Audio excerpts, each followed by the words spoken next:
All right, welcome everyone to WorkSmart Live, leading culture in a modern workplace. I'm Marissa Wayman, I'm WorkSmart's marketing manager. And if you've never joined us before, welcome, we're glad to have you. And if you've joined us before, because we do these things weekly, welcome back. You will notice I'm solo today. My co-pilot, Dawn Church, is off enjoying her free time. And don't be too sad because I do have a wonderful guest joining us today. So I know we'll miss Dawn, but Becky Jacobs is going to be a great distraction. So Becky is the Chief Engagement Officer over at Simple Change. And she helps businesses and organizations build a culture that emphasizes the well-being of people. So before we get more started on that, I'd like to pause and say a big thank you to Durham Chamber of Commerce for partnering with us throughout this Back to the Future series to help bring this content to the local chamber members. So big thank you. And of course, Becky, thank you for joining us. I'm very excited to have you. Thank you for having me. I'm excited to support WorkSmart. You guys are an incredible company. So thanks. I am excited, I'd say mainly for two reasons for this conversation. The first one is selfish. I'm a people pleaser and an overachiever. And so I'm always looking for opportunities to get the most amount of work done, but also while recognizing that we're all human. And that's not only for working with others, but it's also for myself and for my own sanity. So I'm excited about all the tips and things that you'll share with us. But then also for our clients, we advise our folks on how we use technology smartly so that they can transform their business. While IT fuels growth, and so does process, but it also requires investment in the people and the well-being of the people. So, inviting you, Becky, is this, this shift from our everyday tech conversation, but it's still kind of that focus that we love so much at WorkSmart. It's that helping our clients and their people reach their full potential. So with that, Becky, can you tell us what's going on? What kind of trends you're seeing in the workplace as a result of the pandemic? Well, the first trend is stress. People, I think when you first started with the pandemic, there was a sense of, we've got to quickly adapt and figure it out, and, remote work policies, and everyone kind of get out there, get ready. You had happy hours, you had all of these things to engage. It was scary, but different and fun, and it felt like a short-term sprint. Like, I just need to get to the end of this and everything will be fine. And, frankly, now people are hitting the wall. That sprint turned into a marathon, and we can't seem to reach the finish line. It's like, when are we going to be done with all of this change and stress and tension and all the things? So, that's the first trend. Is people often expect, well, it's just me, right? Everybody else is handling it fine. I'm the only one struggling. I'm the only one who can't focus, or who isn't as productive, or is snapping at my kids, or, I just can't seem to connect. I can't seem to get back to me, and I can't figure out why. So a lot of people are hitting the wall right now. We're seeing trends of fatigue. We've got Zoom fatigue and COVID fatigue and caution fatigue. And these are just different, threads of the same core issue. We're dealing with a huge amount of uncertainty. We're dealing with loneliness on a whole new level. It was already an issue before we all went to our homes and kind of had to stay put. And now loneliness, or that sense of not being able to really connect with people, is starting to become a really dangerous trend, frankly, because it's something that we're all hardwired to do. We need connection, we need relationships, we need physical touch, and when you have to stand 6 feet apart and you're like, I can't hug you, but like, hey, it wears on you, and we don't often realize it. So now we add back to school into the equation, right? One third of workers have school age children. So on top of all of these other things that they're dealing with, now their kids are going through another level of change, and they're trying to figure out remote and, what's my new normal. So that adds to the stress that the parents are feeling. And as leaders, we like to solve problems, right? We like to fix things and find answers, and how do you get through this? But there are no magic answers this time, because this is hard. This is really hard, and you can't fix this with a webinar, right? You can't make this go away. It doesn't matter how many tools and Slack and Zoom and happy hour and trivia you throw at this. It's not going to take away the fact that people are really struggling right now in a way they've never struggled before. And that the biggest trend for businesses is this is going to be disruptive, because our people are the business, right? They're the ones connecting with your customers. They're the ones collaborating internally. They're the ones coming up with strategy. Your people are your business. So we need to recognize that there's a level of disruption coming, if it hasn't already hit you, that's going to be very challenging for leaders, especially. Have you seen that folks are almost coming through like a cycle where, for me, it was, all right, this is a problem where I'm disrupted the way that I work. And now I'm learning how to do it, and I feel like I'm doing really well. And then I hit a peak, and then I start to feel like, okay, maybe I don't have my handle on Yeah. things. I got it, I don't got it. Yeah. So that's a phenomena that's happening. I don't know if it's an actual phenomena, but It's the roller coaster, right?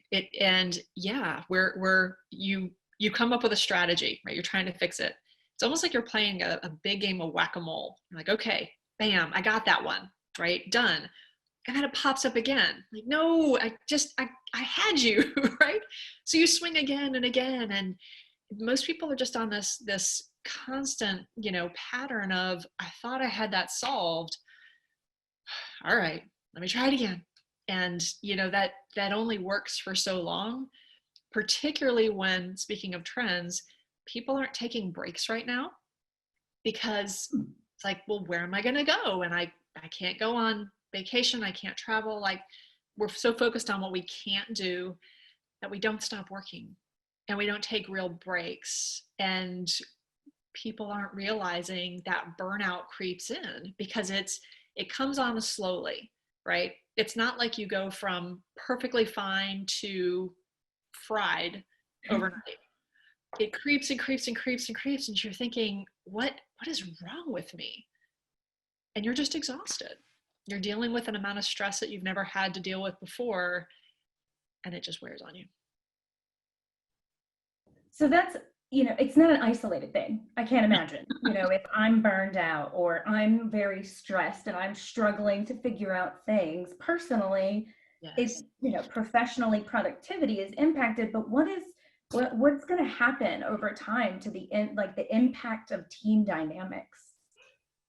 Yeah, this has had a really fascinating impact on team dynamics, because in the past, we really had the option of not being human, right? You could kind of hide behind your your work suit, and your here I'm at work, this is my work me, and then I'm at home, and that's separate and private. And you've taken all those barriers away, because we're in people's homes, and we're seeing their kids and their dogs, and we're seeing that they're probably wearing sweatpants, and all the things, all of those boundaries have shifted. So in some way, that's a good thing, because you see other people as human, right? You're struggling just like I am. I see life in the background. um, the concern I have, though, and this is a growing issue, is a new form of bias that has to do with the working parents. Most people say working moms, but I'm trying to broaden. And the reality is, There are dads that are dealing with this too. Um, the in many cases, they're trying to figure out, how can I be successful at parenting, especially if I'm dealing with online school, and like I've got to focus to do my job, and my kids are in this space with me, and I don't want to ignore them, right? That's not why I signed up to be a parent. I want to be present and compassionate, and mommy just needs to focus, right? Give me 10 minutes to get this done. So what's happening though is it's kind of a pendulum swinging. Um, Before the pandemic, there was a study by the Pew Research Center, and it showed that 56% of working parents were struggling to make it work. This is when kids were in school and camps and daycare. 56%. Think about those that are struggling now. It's got to be close to 100%, because this pandemic has introduced a whole new way of, like work-life blending. There were a ton of studies done before COVID that showed perceptions that we have about working parents. A study done by Harvard Kennedy School showed that mothers and visibly pregnant women are consistently judged as being less committed to their jobs, less dependable, less authoritative, more emotional, and more irrational than non-pregnant female managers or their male counterparts. So before we even stepped into the pandemic, there was already this view that if you're juggling, right? If you're dealing with kids, if you're a parent, that you can't be as effective. Had nothing to do with performance or productivity. It was all about perception. So now let's fast forward. In our time of COVID, we're seeing teams push work to those who don't have kids, right? You don't have kids, you don't have disruption, we're gonna pile it on because everybody else is busy, we need you to kind of take care of this. So they're getting burned out, and frankly, they're getting resentful about why, like, I'm still getting to pay the same amount I did before and the same amount that you are, and yet you're punting all the work to me. And we try to make it easier for working parents, right? Don't bother Marissa, she's got a young one, or don't ask Dawn to take care of this, she's probably really stressed out, which leads to them feeling guilt, right? I feel bad that I'm not taking on the work that I used to, feeling a sense of shame because I should know how to do this, as if that's a thing, and burnout because they're already overwhelmed. And then, leaders as that next level, because on top of dealing with all of that for themselves personally, now they're dealing with the fact that their team is really stressed and overworked. And how do I allocate the work? How can I be fair and compassionate? But we have work to get done. So that's really having an interesting impact on team dynamics, because we're trying to be compassionate and sensitive. And in many cases, we're overcorrecting or just not having conversations to figure out what people can do. Yeah, I know when you say should, I play the should game all the time. And for me, I have a 7-year-old and I have a soon to be 5-year-old at home. And it is that I am fortunate to be able to have them and work. But in a meeting, if the little voice peeks through, Yeah. I start to feel that shame of having the child nearby. But then it's also, oh my gosh, I can't, like, what a waste of time for the other people on their end to be interrupted. So, I mean, I know that cycle. I've been with WorkSmart for 12 years, and certainly I have a level of comfort with my colleagues. And even if I'm impacted, it must be impacting other people. Yeah. So Those who are new. Yeah. You've got that comfort with your colleagues. Think about those who are new and don't have that level of, knowledge that I'm doing well, I know how to do my job. People are going to have some amount of grace because they know I can perform, even if I'm just not doing my best right now. Yeah. And you're already not feeling your best. So that compounds it.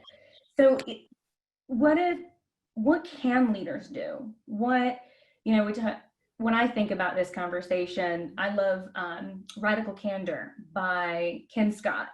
She's got a podcast and a book, and she talks about ruinous empathy, where you show, too much compassion can be not a good thing, as you described. So, what can leaders do to avoid that?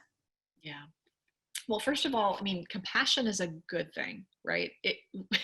Compassion, empathy, demonstrating that we care that people are going through different things right now. That's not a bad thing. Just like we've been innovative and creative and, have been able to pivot in so many ways of our work, we need to start looking at this 40-hour work week type of model, because frankly, it was built back in the I believe it was 1920s by Henry Ford, figuring out how to maximize the performance of a 24-hour manufacturing facility. We don't build cars, right? We do knowledge work and creativity work. And this isn't about how do you keep the production line going. This is about how do you get work done. I can't tell you how many times I've talked with individuals that have said I had to pull back, go to 30 hours a week, and I'm scratching my head because I'm actually getting more done in 30 hours a week than I did in 40. When I really had to stop and say, okay, what isn't necessary, and what's the fluff, and how can I focus? And oh, by the way, the last 2 hours of the day I felt kind of brain dead anyway, so I wasn't ever getting much done. Wait, so if I'm doing just as much work, why am I getting paid for 30, that kind of thing. So part of adapting is coming up with new models for working. So is it flex schedules? Can someone get their job done at 5 a.m. when the kids are asleep, right? Or 10 o'clock at night? Why does it have to be 9 to 5? Can they do split shifts, right? I'm going to work 4 hours in the morning early, and I'm going to work 4 hours at night, and it doesn't have to be the middle of the day, so I can focus on the kids. Job sharing, right? Can I tag team with someone else, and I work the first half of the day and they work the second, and we work really well as a team, so things always get covered. Maybe you're working reduced hours, and part-time, you still contribute to the team, and you bring that knowledge and the experience that we don't want to lose. You're just doing it differently, right? In some cases, people need leaves. They need to be able to step out for a temporary period of time. And as businesses, giving them the option to come back in as opposed to starting over is a way to retain that talent and truly demonstrate some compassion. But we need to approach not only the hours worked and when we work, we also have to look at things like performance management and setting expectations, because cutting back on hours but not adjusting expectations doesn't work. It leads people to be overwhelmed and stressed, and how exactly am I supposed to work less hours and get the same amount of work done? So now it's time to truly lead differently, and make sure everybody's included in the conversation, because it's not your job as a leader to come up with all the answers. Maybe your team has a creative way of solving this, even if it's a short-term solution that you never would have thought of. You don't have to have all the answers. You do have to make it safe for people to ask for what they need, without the guilt, without the shame, without the fear. You need to be having those conversations to just check in with people, so that you open the door to, what, now that you talk about it, we do need to talk about alternatives. And if all you're talking about is the workload, that's not coming up, because that doesn't feel like a safe place to put it. One of the common threads for working remote, by the way, isn't that people aren't working enough. It's that they don't know when to stop, right? I have to prove I'm productive. I have to make sure that you don't think I'm slacking or doing laundry. I call it the green dot syndrome. where people will like wiggle their they'll wiggle their little mouse like, I'm still here, I'm still here, I may be eating my lunch, or I'm, how do I prove I'm working? That green dot doesn't mean you're working, right? But we have this fear that I can't let people know that I'm not at my computer. I can't step away. What will they think of me? So this is that culture that we need to start to shift with our teams. People are afraid to take a break, to step away, to go for a run. And it's up to our leaders to model what that looks like and make it not only safe, but make it an expectation. Like, I expect you to step away at lunch and be unavailable. Eat, for goodness sakes. Right? I expect you to take care of your family, and I'm not looking for your green dot. And here's how I'm doing that. Because it's not just me telling you, I'm going to do it myself. So you have to lead by example in showing people not only that it's okay to be human and take breaks, it's expected, and you're going to increase your performance and reduce burnout. So that's how you're really balancing productivity and compassion, is looking at the setting the clear expectations, but also demonstrating the compassion to have those conversations with people and find out how they're really doing. Now, what about for people who are not in a position to influence the time of day that they work? They're not setting up the structure for the 8 to 5 for their teams and for themselves, and especially, we mentioned, if you're newer to a company, how can they influence culture around these things? Yeah. So a lot of it starts, we talk about managing up, right? And having conversations with leaders that are sometimes safer one-on-one, right? You don't necessarily want to ambush somebody in a team meeting. Why aren't we doing X? But if you're bringing ideas to the table, if you're bringing creativity and asking for that autonomy to get creative, could we look at some alternatives, or, hey, I've done some research on some other models that I think could be helpful. Would you be open to trying it? Could we pilot it for a fixed period of time to see, if it's effective for our team?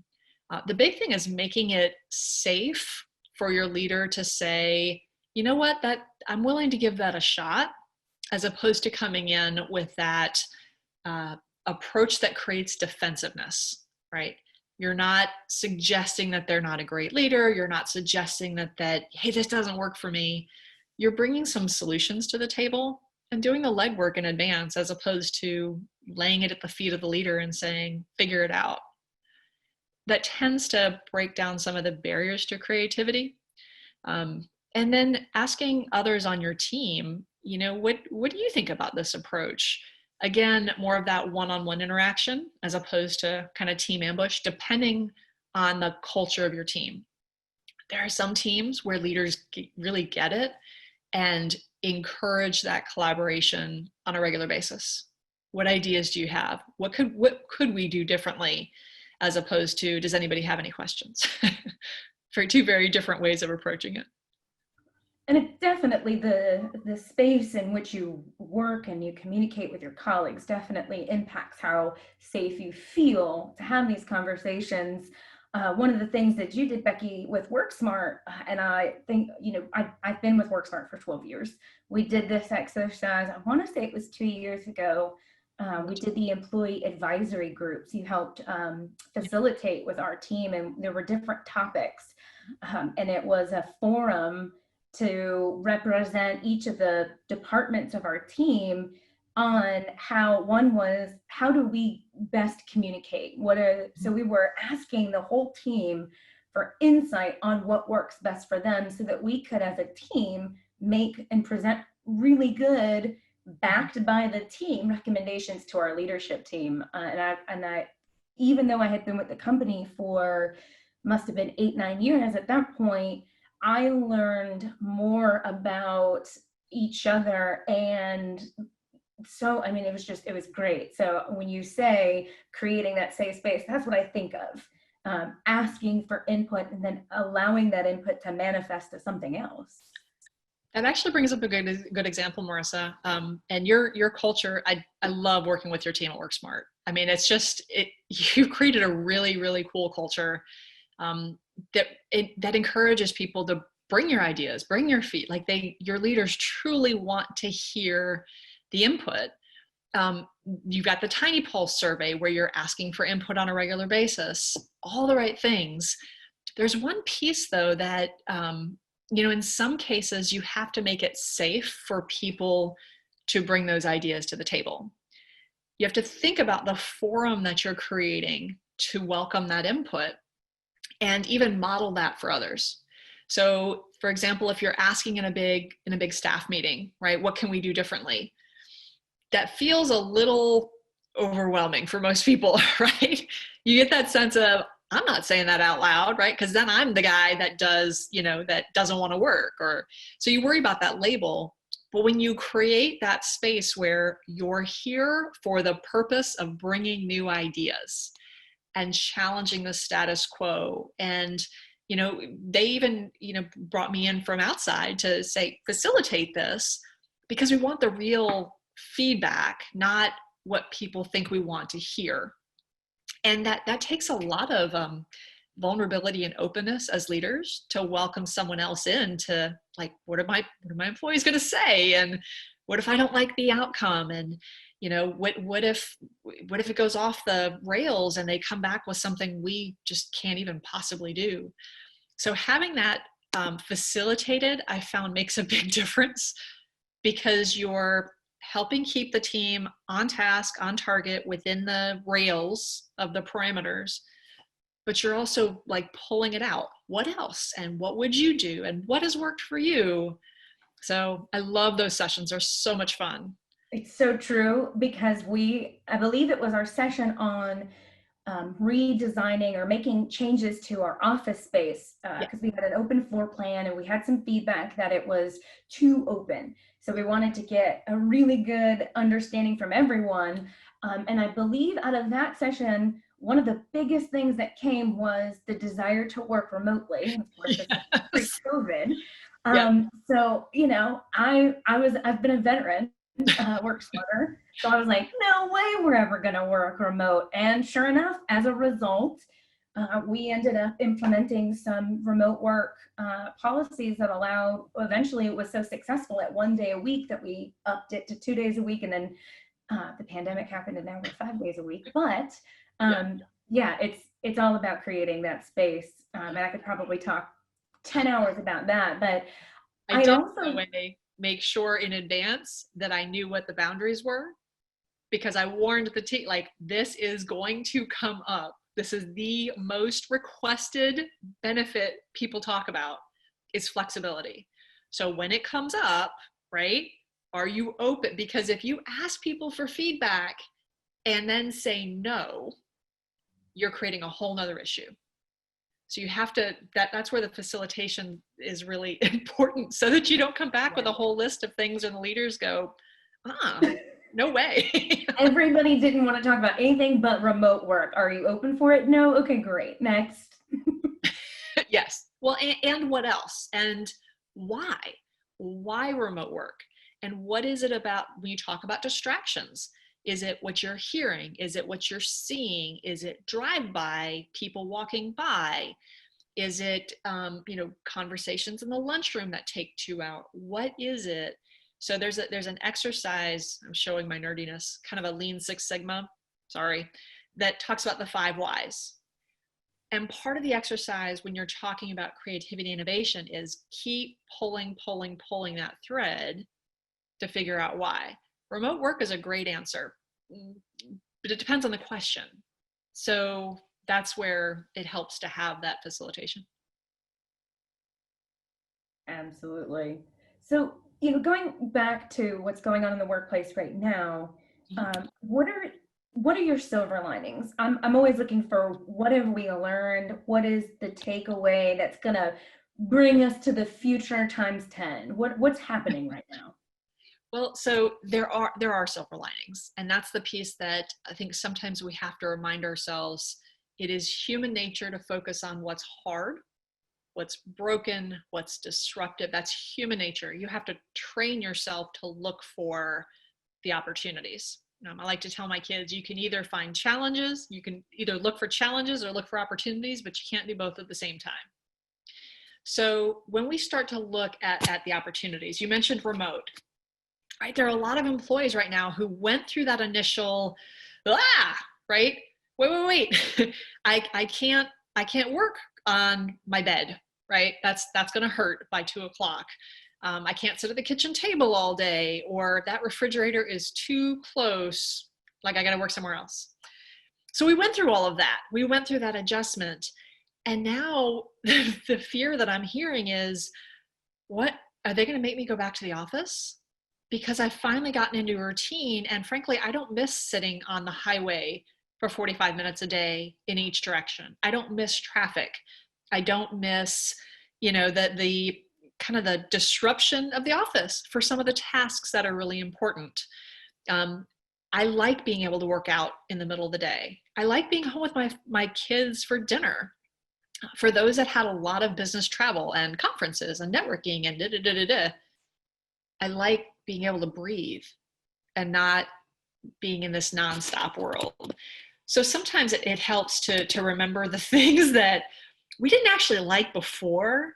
They were just part of our, what we were accustomed to, but they weren't helping us. So, we used to talk about, everybody says work-life balance isn't a thing. It's kind of that purple unicorn that never existed. And we stopped to think about why. Because the way we were doing it before wasn't exactly great, right? Long hours in the office, lots of business travel, commuting. And now we've got the ability to say, we actually know how to work remote. And that doesn't mean we have to be 100% remote forever. But let's not forget that there's some value to this.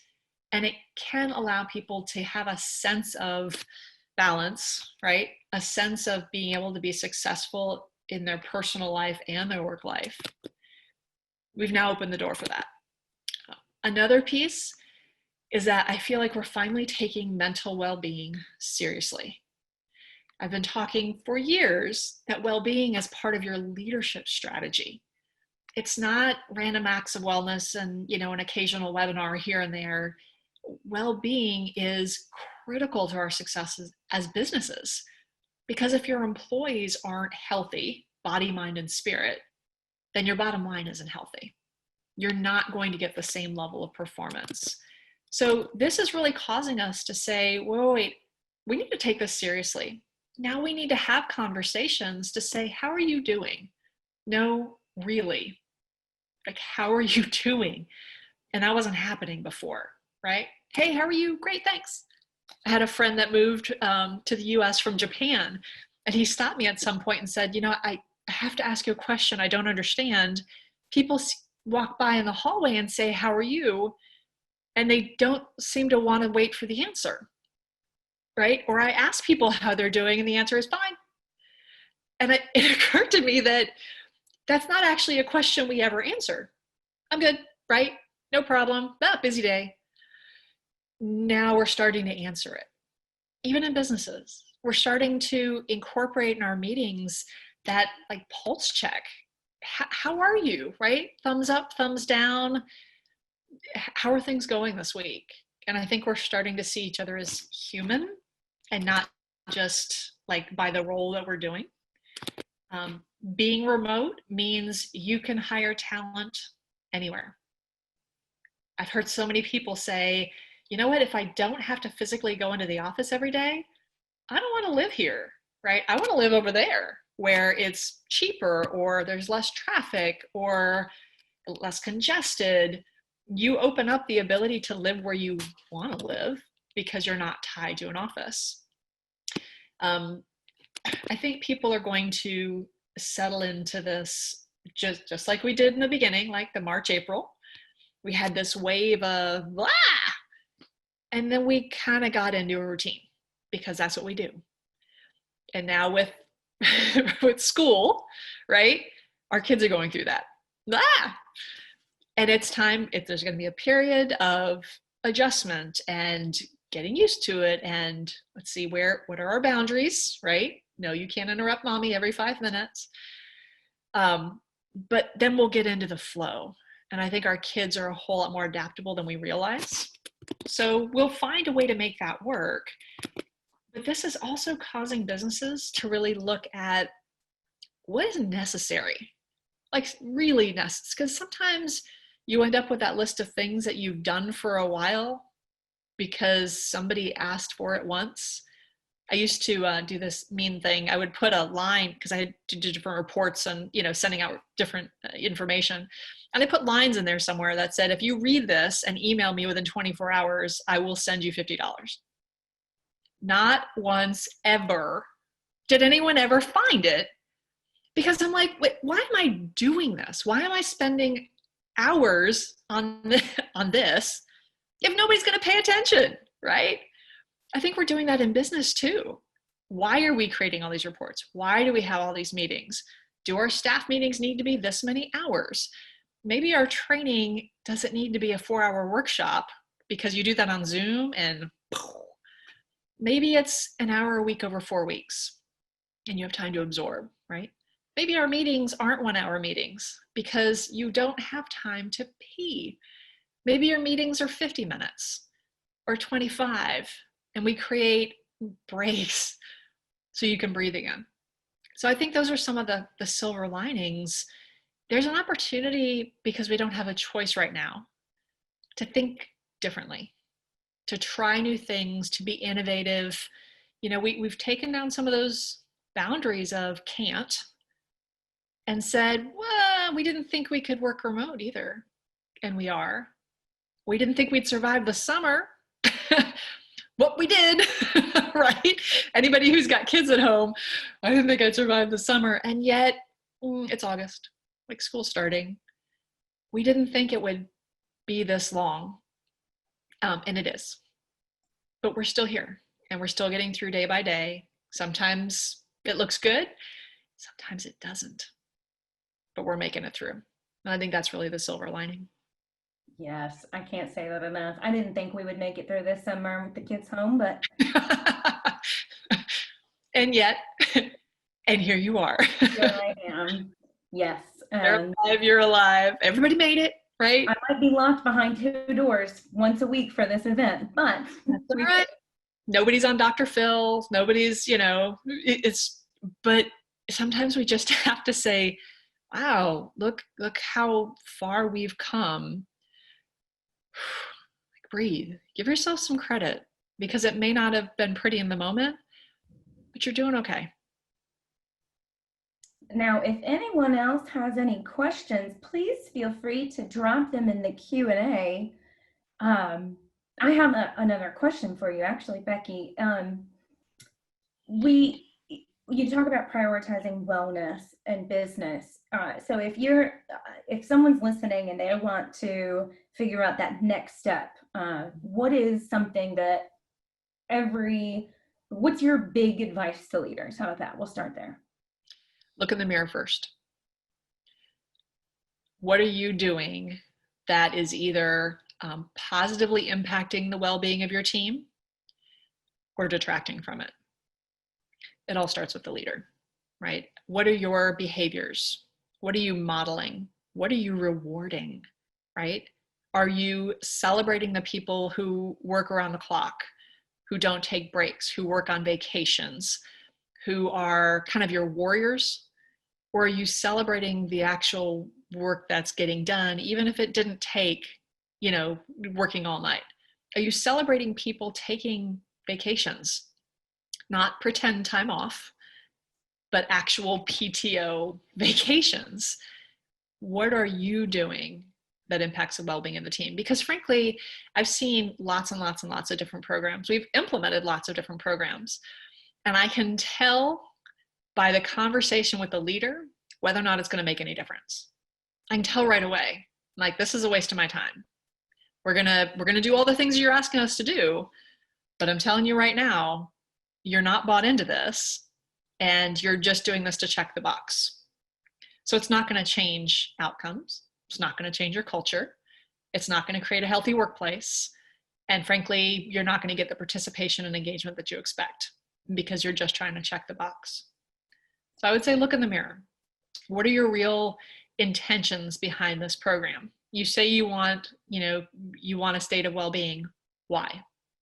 What would that look like for you? And are you doing the things that support the culture? Are you willing to look in the mirror? And, often we start with an assessment of the business to go deeper and figure out what's the culture really like? Not what's on your website, not what's on your marketing materials, not what's on your award list. What's the culture really like? And the reason that I do that with a sampling of one-on-one interviews is because you can't get that from a fill in the, checkbox type of survey. People are afraid. That was one of the things we started with at WorkSmart, is we went deep with the leaders asking questions, and we found that there were some opportunities to change the way employees were engaged in decision making. And I really applaud your leadership team for being open to shifting how they've done things. And I've been excited to see the results of it. You've really created a strong culture. Yeah, the growth has been great over the years. It's, we just won, we were named a second year in a row on Best Places to Work by the Triangle Business Journal. And that is the first time we won it in 2019. It felt pretty good because we had put in a lot of work for it. And then this year, just even better. So it feels good to be recognized for a culture that really focuses on the people, because that you can feel that love. So that's, You can feel it. I can tell you, I can feel the culture when I walk into an office. It's really strange. You can feel that culture at WorkSmart. You guys really do a great job of supporting your team. well, thank you. I'll take that as my personal That's your achievement. personal thing. Yes. My win for the week. Yes. Well, I don't have any questions here from anyone, but I did want to, we did such a quick introduction for you, Becky, but I do want to give you an opportunity to kind of, where did you get into this? This stuff fascinates me, but how does one start what you do? This fascinates me too, and frankly, it's fascinated me my whole career. And so my background, I started my career at Bank of America. I was a telephone debt collector.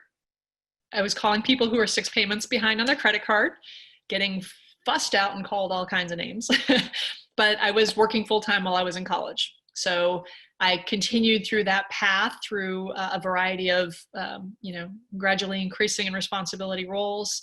I was responsible for our national credit card bankruptcy department, probate, a variety of customer satisfaction, different, looking at kind of capacity within loss mitigation types of things. And then in the middle of my MBA program at UNC, while I was working full time, switched over to Red Hat and took on a global operations role, responsible for the Americas. That grew wider and wider. And then I kind of picked a pillar, if you will, and went deeper on the global change management, supporting global operations and sales. Across all of those things, though, what was most exciting for me, my passion, was leading teams and finding ways not only to become more productive and effective myself, especially as a mom of 2 kids, but also helping my team to be more effective. I'm a bit of an efficiency nerd. I guess that 6 Sigma comment kind of gave you a hint. But I'm always looking for a way to, how can we streamline? How can we optimize? How can we get more done in less time?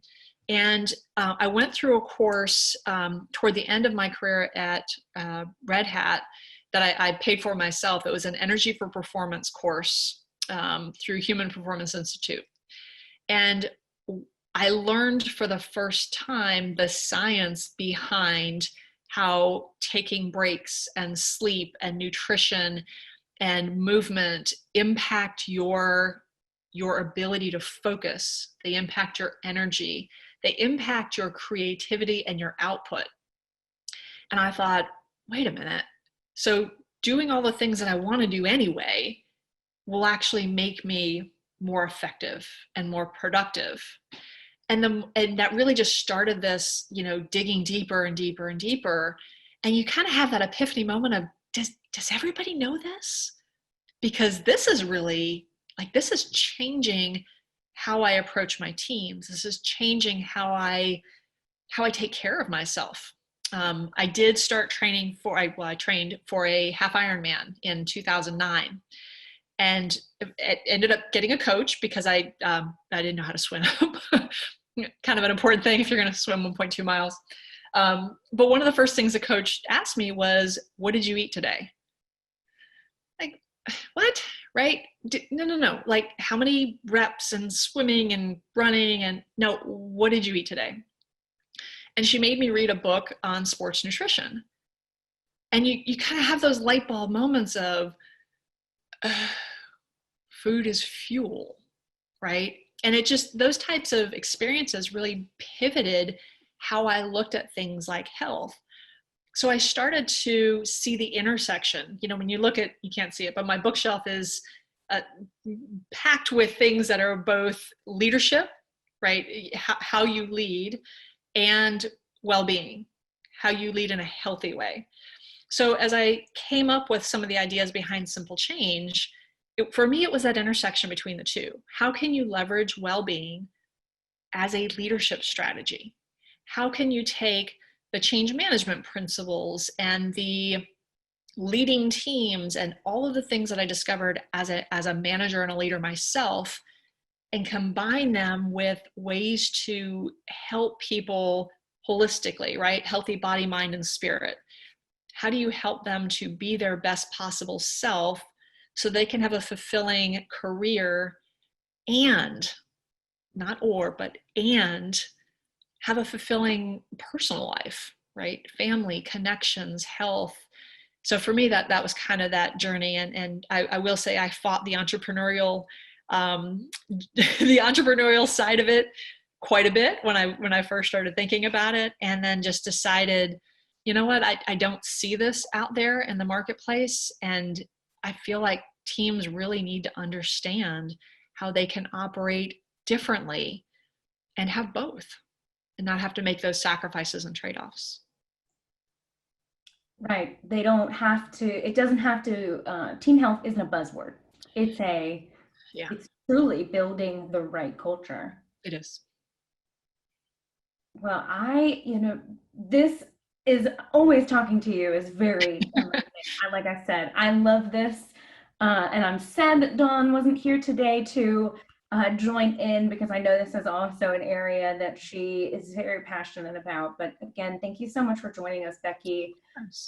And I will be sharing, along with the recording tomorrow, we'll be sharing Becky's information. So if you want to connect with her, she has great stuff herself and Simple Change on LinkedIn. They have regular videos that go out, lots of really good information to remind you about being human in business. So again, thank you, Becky. I really appreciate your time. It was great to talk with you. I hope you, congratulations again on another award that was very well deserved. WorkSmart has really created an incredible culture, and you can tell it passes through to your business and to your clients. So congratulations. Again, I will say thank you personally, as if I single-handedly achieved that. No, we are very proud of the team. We have a very great team of people that believe in our core values. So it makes it a lot easier when you care about your people and your people care back. Genuinely care, yeah. All right, then the last bit of business we have then, as I'll share my screen again, kind of in the right place. And just to plug the upcoming events that we do have, next week we are doing part 1 of Microsoft Teams training. This is end user focused training, so please feel free to share with everyone you know. On September 3rd, we're going to be doing the second part of that series, or event. We're just breaking it up into 2 sessions so that we can focus on meetings and video calls. And then on the other, we'll talk about task management productivity. On September 10th, we're going to switch over to cybersecurity. We're going to do not really 2-part, but back-to-back cybersecurity events. On the 10th, it's To Security and Beyond, where we talk about the pillars of cybersecurity. On the 17th, we'll be doing an end user training. So one strategy focused, one end user focused. The 24th is virtual reality part 2. So earlier in this series, we talked about virtual reality and just using, how do we protect our users in the cloud. This one is actually going to be about how do we use infrastructure in the cloud. Spoiler alert, it is about virtual desktop infrastructure. And then on the 1st of October, we will wrap up with Clay, and then who knows what's in store for the next series. As always, visit us at our event center to find out more. And of course, you can always email Dawn or myself if you have any questions. And that's it for this week on WorkSmart Live. Thank you, everyone, for joining us.